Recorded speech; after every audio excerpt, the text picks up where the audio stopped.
ముఖ్యంగా వీరు చేస్తున్న డిమాండ్స్ చాలా న్యాయమైనవి. ఒక పక్క తెలంగాణలో మనకన్నా చిన్న రాష్ట్రము అయితే అక్కడ వచ్చేసి సీట్లు మనకన్నా చాలా ఎక్కువ సీట్లు ఉన్నాయి. వాళ్ళతో పోల్చుకుంటే ఇవాళ మన రాష్ట్రంలో అందులో ముఖ్యంగా ఏయూ రీజియన్లో వచ్చేసి కాంపిటీషన్ చాలా ఎక్కువగా ఉంది. అయితే దీన్ని మన ప్రభుత్వాలు గుర్తించి తగిన స్థాయిలో ప్రభుత్వ మెడికల్ కాలేజీలు పెంచాల్సినట్టు అవసరం ఉంది. ఇవాళ మాట్లాడితే ప్రైవేట్ ఇప్పుడు ఈ సంవత్సరం కూడా ఈరోజు పేపర్లో కూడా వచ్చింది, దాదాపు 250 సీట్లు ప్రైవేట్ మెడికల్ కాలేజీలు పెంచారని.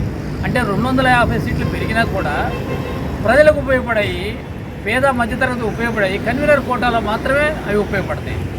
ఆ విధంగా చూస్తే ఆ 250 సీట్లు కేవలం 125 సీట్లు మాత్రమే మళ్ళీ వీళ్ళకి వస్తాయి అన్నమాట. కనుక ప్రధానమైన డిమాండ్ ప్రభుత్వ మెడికల్ కాలేజీలో సీట్లు పెంచాలి.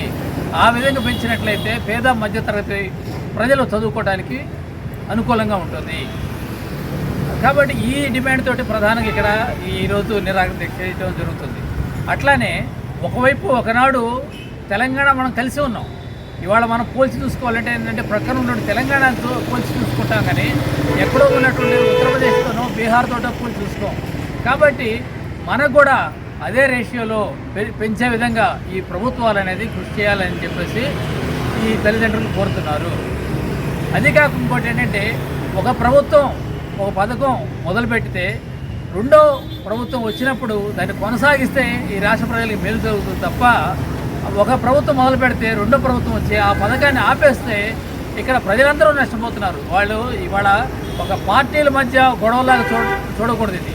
ఇది ప్రజలకు ఉపయోగపడుతుందా లేదా? ఇవాళ మెడికల్ కాలేజీలు ఉన్నాయనుకోండి, గతంలో 17 మెడికల్ కాలేజీలు కదా ప్రభుత్వం అనుమతులు తీసుకొచ్చింది, ఒక 5-6 కాలేజీలు స్టార్ట్ అయినాయి. కాబట్టి మిగతా కాలేజీలు కూడా స్టార్ట్ అయి ఉన్నట్టయితే ఇవాళ కొన్ని వందల మంది చదువుకునేదానికి వీలయ్యేది. కాబట్టి ప్రభుత్వం వీటిపై దృష్టి పెట్టాల్సిన అవసరం ఉంది. అట్లానే ప్రైవేట్ మెడికల్ కాలేజీలపై ప్రభుత్వానికి పూర్తి నియంత్రణ అనేది ఉండాలి. ఇవాళ ప్రభుత్వం కనీసం ఏంటంటే ట్యూషన్ ఫీజు ఇంత అని చెప్తుంది తప్ప మిగతా ఫీజుల గురించి తల్లిదండ్రులు కానీ విద్యార్థులు కానీ ఏమీ తెలియట్లేదు అనమాట.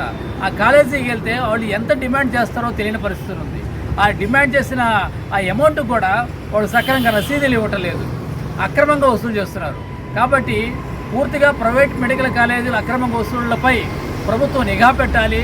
ఎట్టి పరిస్థితుల్లో వాళ్ళు అక్రమంగా వసూలు చేయకుండా ప్రభుత్వం కంట్రోల్ చేయాల్సిందిగా ఈ సందర్భంగా డిమాండ్ చేస్తున్నాను. అట్లనే